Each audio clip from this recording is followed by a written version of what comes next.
नहीं लगता है उसके आँख में, नहीं लगता कोई चश्मा पहना है कि उसको सूझा नहीं रहा है कि विकास नहीं हुआ।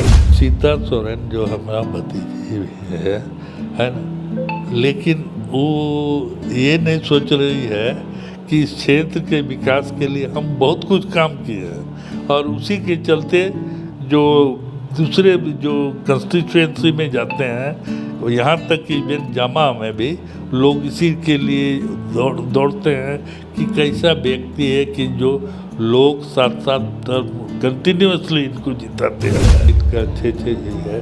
तो लोग का ये होता है कि ये व्यक्ति जो 7 बार जीता है, 7 टर्म जीता है, वो किस तरह से लोग का प्यार स्नेह दे रहे हैं, उनके हर सुख दुख में साथ देते हैं। ये मोदी जो है बड़ा चेहरा कर रहे हैं, लेकिन जिस के लिए उन्होंने वादा किया था 15 लाख हर के खाता में जाएगा, 2 करोड़ बेरोजगार को रोजगार मिलेगी, अभी तक तो सब हुआ ही नहीं। झारखंड के दुमका लोकसभा सीट के लिए 1 जून को मतदान होना है।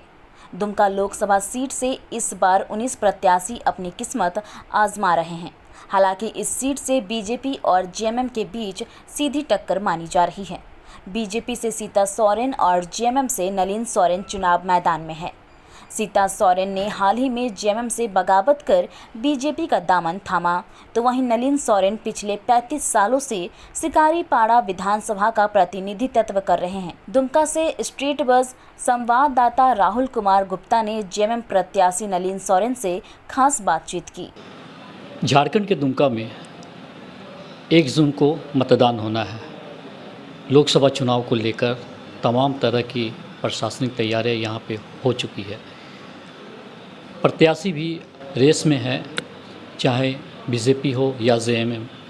सारे प्रत्याशी अपने अपने तरीके से क्षेत्र का भ्रमण कर रहे हैं, सभा कर रहे हैं, लोगों से मिल रहे हैं और अपने अपने पक्ष में वोटिंग के लिए लोगों से अपील कर रहे हैं।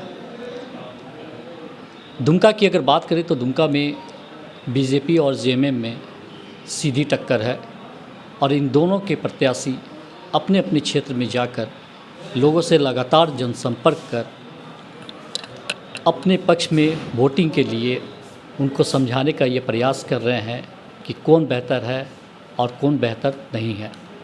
फिलहाल इस मुद्दे पे बात करने के लिए हमारे साथ जेएमएम के प्रत्याशी नलिन सोरेन जी हैं। आइए उनसे बात करते हैं कि चुनाव को लेकर उनकी क्या तैयारी है, किस तरह से लोगों से मिल रहे हैं और लोगों का रुझान उनके पक्ष में किस तरह से आ रहा है। जी नलिन जी, स्ट्रीट बज़ में आपका स्वागत है। धन्यवाद। सबसे पहले ये जानना चाहेंगे कि जनता आपको किन मुद्दों के लिए चुने, क्यों चुने? देखिए, जनता यहाँ के जो जनता है उनको वो इसलिए चुने कि मेरे कार्यकाल हम सिकारीपाड़ा निर्वाचन क्षेत्र के विधायक हैं, लगातार 7 बार जीते हैं और उसी सोच के तहत में सारे जो कंस्टिट्यूएंसी दुमका कंस्टिट्यूएंसी के 6 जो कंस्टिट्यूएंसी है, उन लोगों ने सोचा कि ये व्यक्ति जब इतना बार जीत सकता है तो हम, और क्या कारण है कि वहाँ का लोग इतना खुश है और उसको अभी तक जिताते आ रहा है। तो इसी सोच करके जो और बाकी कंस्टिट्यूएंसी है, सब लोगों का रुझान है उन लोगों का जो है कि आप 7 बार जीते आए हैं सिकारीपाड़ा में, तो निश्चित रूप से यदि पार्लियामेंट में जाएंगे तो हम सबों के लिए ये योजना से लेके हम सबों का हर सुख दुख में आप साथ देंगे। इसी सोच से लोग का रुझान है और इसी से ज़्यादा लोग पसंद करते हैं। आप चूँकि सिकारीपाड़ा विधानसभा से 35 सालों से लगातार विधायक हैं, अगर इन 35 सालों की बात करें तो क्या ये जनता को भी जानने का ये हक है कि इन 35 सालों में सिकारीपाड़ा अगर विधानसभा क्षेत्र की बात करें तो क्या 5 बड़ी उपलब्धियां रही है जो आपने वहाँ पे पूरा किया? देखिए, सिकारीपाड़ा में जो आवागमन का जो व्यवस्था था, जो ये 7 टर्म के जो विधायक हैं, जो रोड में चल नहीं सकते थे, बरसात के दिन हो या गर्मी के दिन है, पत्थर निकला हुआ रहता था रोड में, आवागमन के लिए हमने पहले प्रयास किया और क्षेत्र के लोगों के और वहाँ के बच्चे बच्चियों को पढ़ाने के लिए उन लोगों को ज़्यादा हम अभिभावक पर जोर दिए कि अपने बच्चों को निश्चित रूप से स्कूल भेजें और उसके लिए पूरी तरह से टीचर का भी जो है उस टीचर से भी उपस्थित रहे। यही सब हम विशेष ध्यान दिए हैं। साथ ही साथ पेयजल का भी प्रयास किया गया है कि जहाँ तक हो सकता है हर व्यक्ति को शुद्ध पानी मिले। इसके लिए चापाकल प्रत्येक गांव में करीब करीब हर गांव में चापाकल दिया है। हाँ, ये बात सही है कि जो पानी का लेयर इस बार बहुत नीचे जाने के चलते बहुत चापाकल भी खराब हो गया।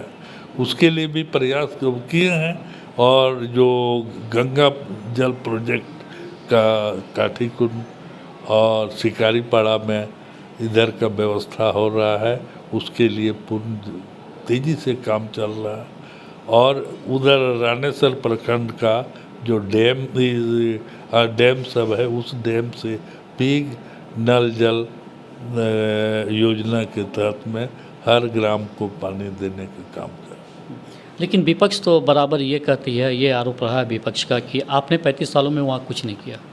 अब उसके नज़र में क्या दिखता है नहीं कर सकते हैं, लेकिन हम जो विकास किए हैं कोई क्षेत्र के अंतर्गत में ऐसा विकास नहीं हुआ। हर लोगों को आवागमन के लिए जोड़ने का काम, उसके अलावा पेयजल व्यवस्था और जो पढ़े लिखे लोग हैं उसके लिए भी हमने प्रयास किया है कि वो और आगे बढ़े। यही सब है किया है। अब नहीं लगता है उसके आँख में, नहीं लगता कोई चश्मा पहना है कि उसको सूझा नहीं रहा है कि विकास नहीं हुआ है। हाल फिलहाल के दिनों में अगर देखा जाए वहाँ पे चूँकि माइनिंग का बहुत बड़ा एरिया है, वहाँ पे माइनिंग एरिया में भी तमाम तरह की परेशानियाँ आई, मुश्किल का सामना करना पड़ा। वहाँ पे लोगों में इस बात की भी थोड़ी नाराज़गी है। देखिए, माइनिंग एरिया है सही माने में, और जो है उसमें प्रयास तो रहा है, जिसका भी लाइसेंस है अभी भी वो चला रहा है, उसमें कहीं दो मत नहीं। हाँ, जो अवैध ढंग से था वो निश्चित रूप से बंद हुआ है और उससे कुछ बेरोजगार लोग हो गए हैं। यही एक तो है, नहीं तो माइनिंग एरिया में चल रहा है काम अभी भी। आपके जो सामने है विपक्षी जो बीजेपी से हैं, वहाँ पे प्रत्याशी सीता सोरेन जी हैं, आपकी एक तरह से वो भतीजी आपको चाचा भी कहती हैं, तो उनको किस तरह से आप चुनौती दे रहे हैं? उनके खिलाफ आपको जो जनाधार बनाना है या फिर जीत का जो मुकाम हासिल करना वो कैसे हो? देखिए, अब सीता सोरेन जो हमारा भतीजी भी है ना, लेकिन वो ये नहीं सोच रही है कि इस क्षेत्र के विकास के लिए हम बहुत कुछ काम किए हैं और उसी के चलते जो दूसरे जो कंस्टिट्यूएंसी में जाते हैं, यहाँ तक कि इवेंट जामा में भी लोग इसी के लिए दौड़ते हैं कि कैसा व्यक्ति है कि जो लोग साथ साथ टर्म कंटिन्यूसली इनको जिताते आया है। तो ये सोच करके अभी भी है। एक बड़ा चेहरा भी है बीजेपी में, पीएम मोदी का, वो उसको आप कैसे, उनके जो 10 साल की पिछली जो भी उपलब्धियां रही हैं, या पीएम मोदी जो है बड़ा चेहरा कर रहे हैं, लेकिन जिस के लिए उन्होंने वादा किया था 15 लाख हर के खाता में जाएगा, 2 करोड़ बेरोजगार को रोजगार मिलेगी, अभी तक तो सब हुआ ही नहीं।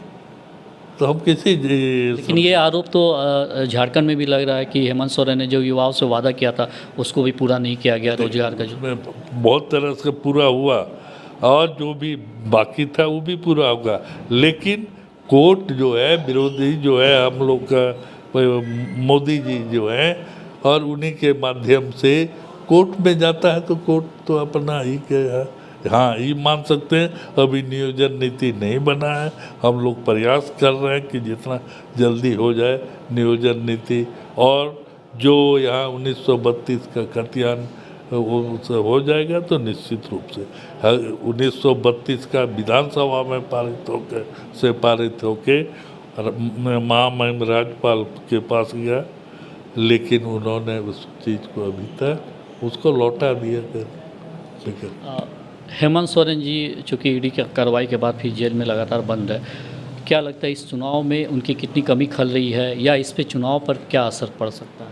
देखिए, चुनाव पर लोगों के और आक्रोशित है लोग, इस कारण से निश्चित रूप से वोट भी देंगे ज़्यादा, वोट प्रतिशत भी बढ़ेगा, ये भी बात है। और दुख भी है कि ऐसे व्यक्ति को जो जेल के अंदर किया गया है। अगर ओवरऑल अगर बात करें तो क्या लगता है कि इस दुमका लोकसभा चुनाव पे पलड़ा किसका भारी है? आप चूँकि जनसंपर्क कर रहे हैं, लोगों से मिल रहे हैं, आपको क्या लगता है? देखिए, अभी तक का जो रुझान है लोग का, जो ये है, जैसे कि हम बताएं ना कि आपको पूरा कंस्टिट्यूएंसी दुमका लोकसभा क्षेत्र छः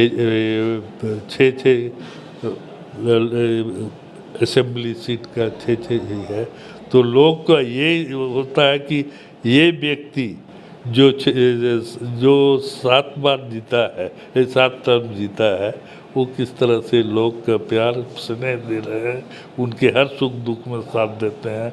इसीलिए ज़्यादा रुझान उनको देखने से जो हमने जनसंपर्क किया, उस जनसंपर्क के आधार पर और उस भीड़ को देखते हुए अब निश्चित है कि निश्चित रूप से हम लोग झारखंड मुक्ति मोर्चा इंडिया गठबंधन के जो उम्मीदवार हम हैं जीतेंगे। तो ये थे हमारे साथ सिकाड़ीपाड़ा विधानसभा क्षेत्र से विधायक और जेएमएम से प्रत्याशी नलिन सोरेन जी। इनका साफ तौर पे कहना है कि इन्होंने 35 सालों में जो काम किया है उसकी उपलब्धियां लोगों को पता है, लोगों को गिना रहे हैं, विपक्ष को पारखी नज़र से देखने की ज़रूरत है। और इनका साफ तौर पे कहना है कि जेएमएम का पलड़ा इस लोकसभा चुनाव में भारी है और लोग उनके समर्थन में ज़रूर वोटिंग करेंगे, ऐसा इनका दावा है। फिलहाल स्ट्रीट वॉच के लिए दुमका से राहुल कुमार गुप्ता।